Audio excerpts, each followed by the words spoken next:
Welcome to Inside Salem. This week we have dirt on the proceedings of what is now known as the Salem witch trials. Sins, accusations, deceit, lies, witchcraft, all this and more in our exclusive scoop with Deputy Danforth himself. Welcome, sir. I am honored that you have let us interview you at your own estate. Yes, it is truly an honor to be in my presence.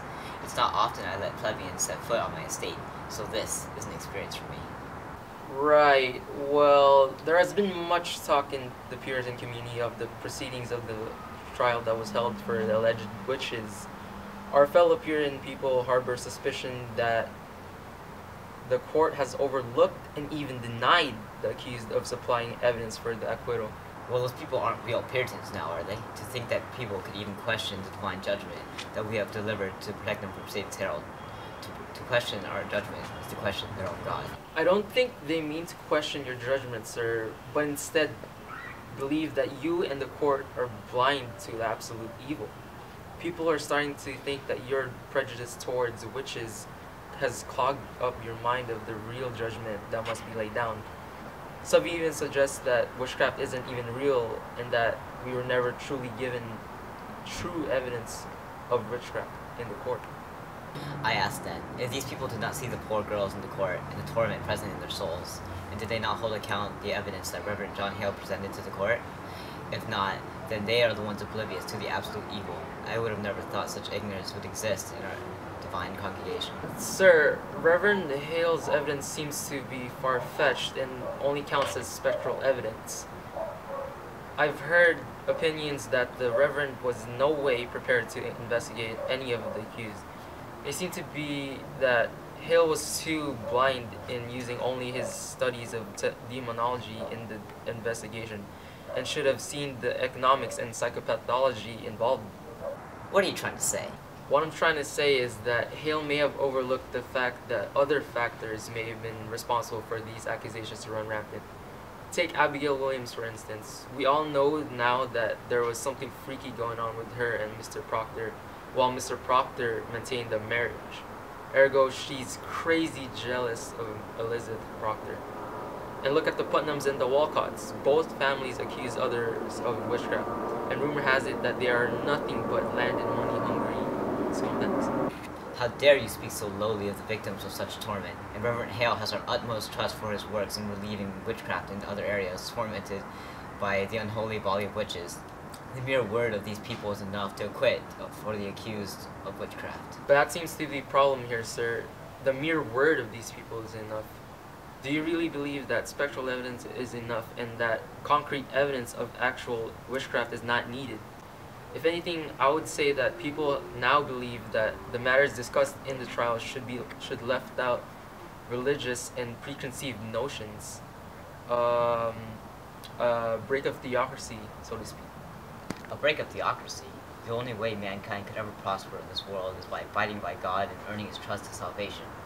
If the holy faith in God must be implemented to our everyday lives to deliver to salvation, then so be it. The court, in every way, made decisions in the trial to keep such prosperity intact. So I don't see why people question the court's rule. Pardon me for mentioning this, sir, but you seem a bit unsettled of all the criticism about the court. Are you in some way afraid that the court was wrong and that your reputation may be squandered at such a fact? I mean, there's a great deal that rests on your decisions on the trials. Lives are put on the line, some of which can't be taken back now. These trials are, after all, questions of the people's reputations. Who's to say that your reputation is not on the line as well? All you need to know is that the court shall not be questioned any further by such suspicion. So you have absolutely no doubt that your decision may be absolutely flawed. You seem to be sure about what you think and not what truly is right. Nope. What a bigot. What was that? Is this interview over or what? Not quite yet, sir, as we need to see this trial through the eyes of the accused. We bring you Mr. John Proctor. Now wait just 1 minute. How in God's name did this man get onto my estate? Mr. Proctor, welcome, welcome. Now, I understand that you may be angry at the court's proceedings, but I only ask for your cooperation and statement on the matters presented prior to your arrival. Let me think long and hard about this. Oh yeah, those girls are insane. I have seen the truth in their false allegations made by the frauds that are those devilish girls. You have sent many people to their deaths and caused more people to be dishonest to their own God, so that they may confess the witchcraft that they have never committed. Now you cast my life away as you have with God knows how many more doomed souls. Doomed? Good God, man. Do you not know that you need only to confess to your acts of blasphemy to live? You need only to atone for your sins so that God may receive you in his kingdom once again. I do not wish to fall for your unjust use of power and fear. What gives you of all people the right to enact judgment by the Lord's name? You, just like all of us, are servants of the Lord, and only he knows what is truly right from wrong. But people fall prey to your judgment and are forced to choose between life as liars and sinners or death as martyrs. This is why Mary Warren betrayed my trust in that court. Don't you dare bring that poor girl into this. All she confessed to was your own sins, Proctor. She deserves to be the one of the first to enter salvation. You little insolent man, you caused her to fall prey to those wretched devils and lie to her own God. She was moved to confess by her free will. You forced her into this trial, and your pressure broke her down to confess your lies. Fear is what moved these people to confess to the lies, not their actual sin. You speak as if you have no sin, Proctor. Need I remind you of your own flaws? You are not exactly a blameless hero. You still consort with Paris's niece, do you not? Is this true, Mr. Proctor?